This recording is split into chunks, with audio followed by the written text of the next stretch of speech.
Once upon a time, on the edge of a small village, stood a massive mango tree.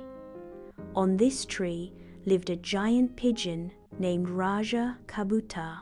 He was so enormous that when he spread his wings, his shadow covered the entire village. One year, the summer was unbearably harsh. The rivers dried up, the wells turned to dust, and the villagers were suffering from thirst. Seeing their misery, Raja Kabootar took pity on them. With his strong talons, he dug into the earth and uncovered a magical spring of fresh water. But the villagers grew greedy.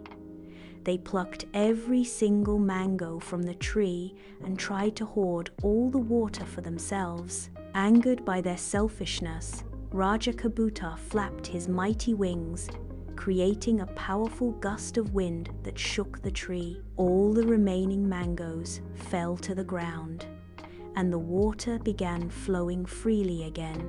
Realizing their mistake, the villagers begged for forgiveness and promised to respect nature. Raja Kabootar forgave them, and from that day on, the tree bore the sweetest mangoes every year. Moral: greed brings ruin, but kindness and respect for nature are always rewarded.